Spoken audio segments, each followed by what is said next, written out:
Hello banjo lovers. It's Saturday, 27th of July 2019, and I'd like to introduce you to one of my accumulation of one-piece flange early to mid-30s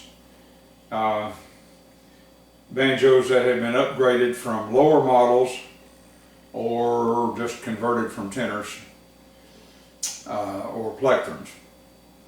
This banjo started life as a 1932 3-screw TB1. It was a nice clean banjo. The rim is in very nice clean condition. The original resonator has been beautifully reskinned either by Ronnie Bales or Jim Cox, and I just honestly don't remember who. The trim in it is typical of the very early one-piece flange 4s. It's a nice burl walnut, but it has the very fine white rings, which you would typically see in a late 20s mahogany TB4. And it has the multiple binding on the sides and on the sides of the neck. The fingerboard is a very old piece of Brazilian rosewood that came from Martin in the late 60s. The inlay is the correct hearts and flowers pattern for this particular vintage banjo.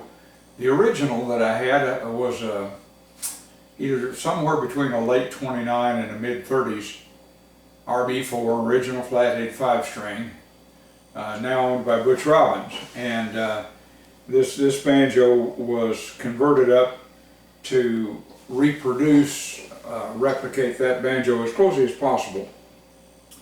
It has an original TB4 4-hump Presto in chrome and an original chrome one-piece armrest from a TB4. The thumb screws are from that same banjo, and the peg head is something I'd like to point out. Many modern makers of conversion necks simply start with a 2-inch wide piece of board because you need about 1 7/8 inches more or less down at the tension hoop.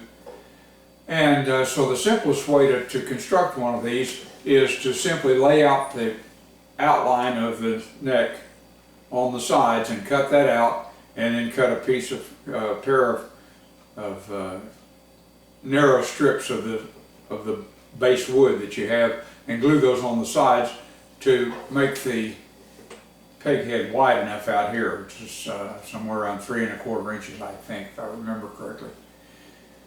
But when you use a 2-inch piece of wood and you have a 2-inch center section, this is less than 2 inches at this point. So you have 4 little stubs on the back, and if you take a look at Greg Ernest's site and look, 9528-1. Look at the back of the peg head and you'll find it's constructed exactly like the tenors and plectrums of that era. It has two long ears instead of 4 little stubby ears. Just a fine point, but it's my belief that if you're going to reproduce a pre-war piece, you need to use as closely as you can the same technique. This has a reproduction of the tone ring out of my 116-5, who's an original RB-3 flathead, and this was nicely chromed by Peerless Plating, who also plated the flange. It's a pre-war flange, but pre-war chrome flanges are just impossible to find. So Ray at Peerless plated the tone ring and the flange.